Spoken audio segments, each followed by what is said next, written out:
بسم اللہ الرحمن الرحیم۔ السلام علیکم ورحمۃ اللہ وبرکاتہ۔ ماہ رمضان امت مسلمہ کے لیے اللہ تعالیٰ کا خصوصی انعام ہے۔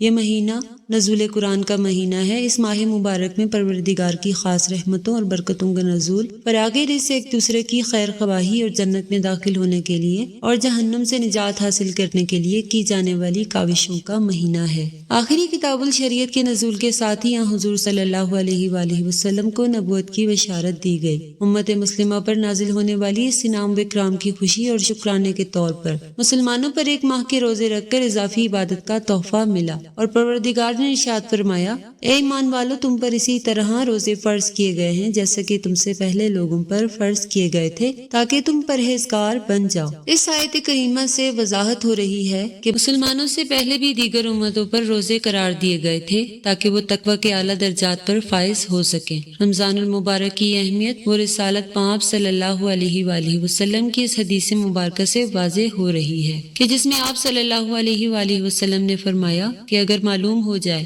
کہ آخری رمضان کی کیا اہمیت ہے تو امت تمنا کرے سارا سال ہی روزے ہوں۔ رمضان المبارک کا یہ مقدس مہینہ ساری دنیا کے مسلمانوں کے لیے ذکر و فکر، تسبیح و تحلیل، کثیر تلاوت و نوافل اور صدقہ و خیرات کا باعث بنتا ہے۔ اس مہینے کو پا کر دنیا کا ہر مسلمان اپنے ایمان اور تقوی کے مطابق حصہ لے کر اپنے جسم و روح کے لیے تقویق کا سامان فراہم کرتا ہے۔ اس طرح حضور اکرم صلی اللہ علیہ وآلہ وسلم کی یہ حدیث مبارکہ کہ روزہ گناہوں سے بچنے کے لیے ڈھال ہے، اس حدیث سے صاف واضح ہو رہا ہے کہ روزے دار اپنے آپ کو کھانے پینے سے نہیں روکتا، بلکہ روزے دار کو فحش کوئی بےہودہ اعمال، لڑائی جھگڑا اور گالی گلوچ سے بھی پرہیز کرنے سے اجتناب کرنے کا حکم دیتا ہے۔ اگر اس طرح کا کوئی معاملہ درپیش آ جائے تو وہ مد مقابل کو صرف اتنا ہی کہتے کہ میں روزے سے ہوں، اور وہ ایک بہت بڑی معاشرتی برائی سے بچ سکے گا، کیونکہ ایک طرف اگر نیک اعمال کا باعث اجر و ثواب ہے تو دوسری طرف برائیوں سے اپنے آپ کو بچانا بھی انتہائی اہم ہے، جیسے کہ رسول اکرم صلی اللہ علیہ وآلہ وسلم کا فرمان مبارک ہے۔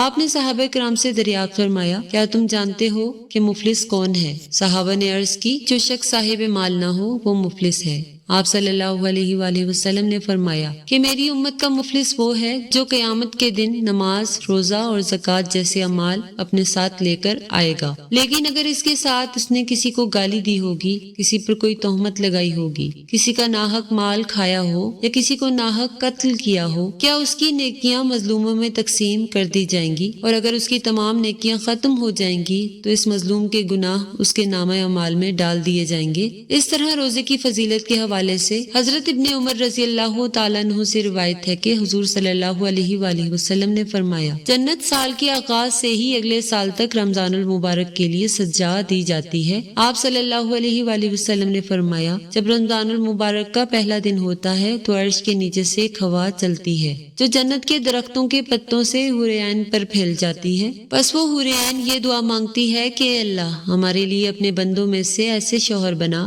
جن سے ہماری آنکھیں ٹھنڈی ہوں اور ہم سے ان کی آنکھیں ٹھنڈی ہوں۔ قرآن مجید میں اللہ تبارک و تعالیٰ نے روزے کا یہ حکم دیتے ہوئے فرمایا، یعنی تم پر روزے فرض کیے گئے ہیں شاید کہ تم متقی اور پرہیزگار بن جاؤ۔ یہاں پر یہ نہیں فرمایا کہ اس سے تم یقیناً متقی اور پرہیزگار بن جاؤ گے۔ اس آیت سے واضح ہو رہا ہے روزے کا نتیجہ تو آدمی کی سمجھ بوجھ اور اس کے ارادے پر منحصر ہے، نہ کہ صرف روزہ رکھ لینے سے۔ اور جب تک انسان روزے کے اصل مقصد کو حاصل نہیں کر لیتا، یعنی تقوی و پرہیزگاری، تبھی روزہ اس کے لیے فائدہ مند ہے۔ اگر اس نے روزہ رکھ کر تقوی و پرہیزگاری حاصل نہیں کی تو اسے کوئی فائدہ حاصل ہونے کی امید بھی نہیں رکھنی چاہیے۔ رسول اکرم صلی اللہ علیہ وآلہ وسلم نے اپنی امت کو آنے والے ہر قسم کے فتنوں کے بارے میں نہ صرف خبردار کیا بلکہ مستقبل میں رونما ہونے والے اہم واقعات کے بارے میں بھی آگاہ کیا۔ خاص کر ظہور امام مہدی اور خروج دجال سے متعلق واقعات کو تفصیلاً بیان کیا گیا ہے، یہاں تک کہ حق و باطل کے ان دونوں اماموں کے ظہور و خروج سے ماقبل کے حالات کو تفصیلاً بیان کیا اور کچھ نشانیاں خصوصی طور سے بیان کی تاکہ کسی ان پڑھ جاہل مسلمان کو بھی حق و باطل کی پہچان میں کسی قسم کا شک و شبہ نہ رہے۔ اس طرح حضرت امام مہدی کے ظہور سے متعلق بیان کی گئی احادیث کے بارے میں اصلاح کا یہ طریقہ چل رہا ہے کہ وہ اس کے متعلق نشانیوں کو ہمیشہ اپنے سامنے رکھیں تاکہ حضرت امام مہدی کے ظہور کے وقت حق و باطل کے درمیان ہونے والے معرکے میں وہ حق کے ساتھ کھڑے ہوں اور باطل ان کو دھوکہ نہ دے سکے۔ حضرت امام مہدی مہدی کے ظہور سے قبل قریب ترین نشانیوں میں سے ایک نشانی رمضان المبارک میں ایک روزے دار کو آواز سنائی دینا ہے، چاہے وہ چیخ کی صورت میں ہو یا دھماکے کی صورت میں۔ نیز رمضان کی رات یعنی 15 شب کو ہوگا اور وہ جمعے کی شب ہو۔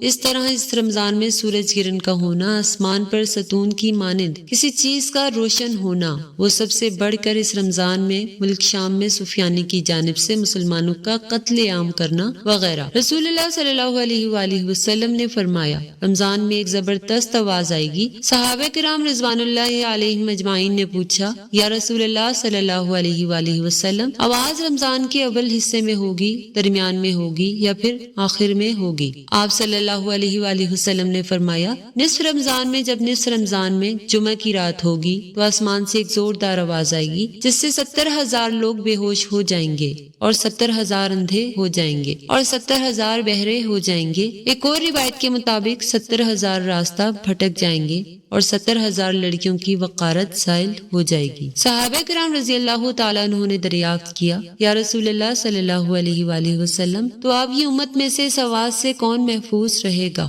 رسول اللہ صلی اللہ علیہ وآلہ وسلم نے فرمایا، جو اس وقت اپنے گھروں میں رہے اور سجدوں میں گر کر پناہ مانگے اور زور زور سے تکبیریں کہے۔ پھر اس کے بعد ایک اور آواز آئے گی۔ پہلی آواز حضرت جبرائیل علیہ الصلوۃ والسلام کی ہوگی اور دوسری آواز شیطان کی ہوگی۔ پھر فرمایا کہ واقعات کی ترتیب یہ ہوگی کہ آواز رمضان میں ہوگی۔ دراصل جنگ کی گنگرج یا شور شرابہ ہوگا جو کہ شوال کے مہینے میں ہوگی، اور ذیقعدہ میں قبائل عرب بغاوت کریں گے اور ذی الحج میں حاجیوں کو لوٹا جائے گا۔ محرم کا مہینہ، محرم کا ابتدائی حصہ میری امت کے لیے آزمائش ہے اور اس کا آخری حصہ میری امت کے لیے نجات ہے۔ اس دن وہ سواری بما کر جاوے کہ جس پر سوار ہو کر مسلمان نجات پائے گا، اس کے لیے 1,00,000 سے زیادہ قیمت والے اس مقام سے بہتر ہوگی جہاں کھیل و تفریح کا سامان ہوگا۔ رسول اللہ صلی اللہ علیہ وآلہ وسلم نے فرمایا، رمضان میں ایک آواز سنائی دے گی، شوال میں شور شرابہ ہوگا اور ذیقعدہ میں قبائل کی باہمی کشمکش۔ اس سال حاجیوں کو لوٹا جائے گا اور منی میں بڑا کشت و خون ہوگا، بہت سے لوگ قتل کیے جائیں گے۔ وہاں اس وقت خون ریزی ہوگی اور محرم میں ایک ندا دینے والا آسمان سے ندا دے گا کہ جان لو یہ مہدی اللہ تعالیٰ کا خلیفہ ہے، اس کی سنو اور اطاعت کرو۔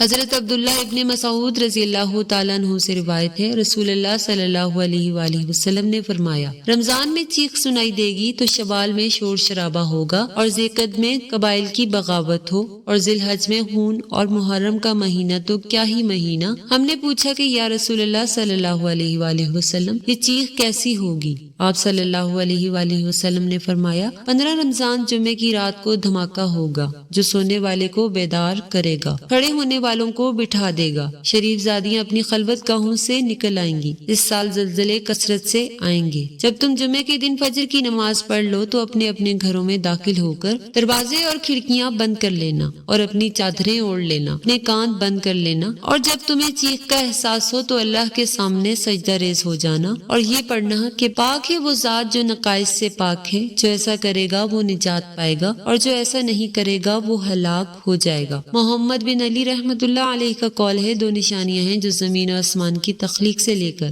آج تک نظر نہیں آئیں۔ پہلی رمضان المبارک کی رات چاند گرہن لگے گا اور دوسری 15 رمضان کو سورج گرہن لگے گا۔ جب سے اللہ تعالیٰ نے زمین و آسمان کو پیدا کیا، ایسا نہیں ہوا کہ یہ بات حقیقت ہے کہ سورج گرہن ہمیشہ چاند کی شروع کی تاریخوں میں ہوتا ہے اور چاند گرہن ہمیشہ ایام 20 یعنی 13، 14 اور 15 کی تاریخ کو ہوتا ہے، لیکن ظہور مہدی سے قبل رمضان میں یہ ترتیب بدل جائے گی۔ حضور اکرم صلی اللہ علیہ وآلہ وسلم نے فرمایا، لوگوں قیامت سے پہلے ایک رمضان ایسا آئے گا جس میں ایک شدید آواز آئے گی اور دنیا میں کوئی نہیں جان سکے گا کہ آواز کہاں سے آئی۔ آپ صلی اللہ علیہ وآلہ وسلم نے فرمایا کہ اگر رمضان میں ایسی آواز سنائی دے جس کا کوئی کھوج نہیں لگایا جا سکتا تو پھر 1 سال کا رزق اپنے گھروں میں سمیٹ کر رکھ لینا کہاں کی عقل مندی ہے۔ حضرت جابر رضی اللہ تعالیٰ عنہ فرماتے ہیں کہ میں نے رسول کریم صلی اللہ علیہ وآلہ وسلم کو یہ فرماتے ہوئے سنا کہ میری امت میں ایک جماعت یوم قیامت تک سربلندی کے ساتھ حق کے لیے برسرے پیکار رہے گی۔ اس سے معلوم ہوتا ہے کہ مومنین کی ایک ایسی جماعت قیامت کے دن تک زندہ رہے، مگر مندرجہ ذیل احادیث طیبہ میں صراحت ہے، قیامت سے پہلے تمام مومنین کو موت آ جائے گی اور قیامت کے دن کوئی مومن زندہ نہ ہوگا۔ حضرت علی رضی اللہ تعالیٰ عنہ سے پوچھا گیا،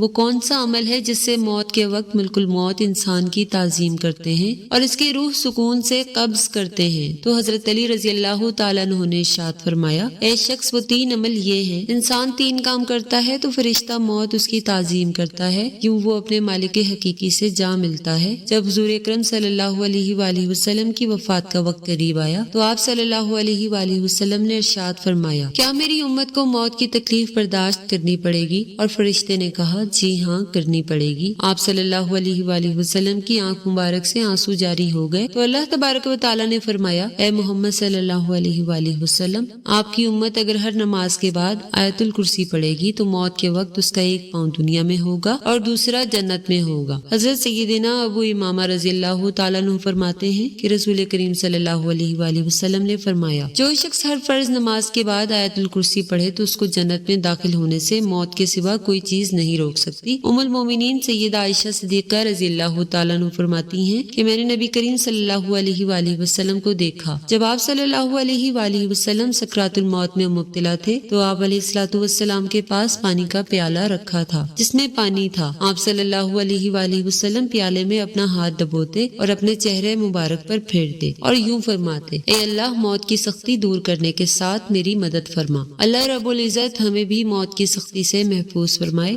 آمین ثم آمین۔ ناظرین، ویڈیو اچھی لگے اپنی رائے کا اظہار کمنٹ سیکشن میں ضرور کریں، ویڈیو کو لائک کریں اور اگر آپ ہمارے چینل پر نئے ہیں تو سبسکرائب ضرور کریں تاکہ اس طرح کی بہت سی اسلامک ویڈیوز آپ کو موصول ہوتی رہیں۔ ملتے ہیں نیکسٹ ویڈیو میں، اجازت دیجیے، اللہ حافظ۔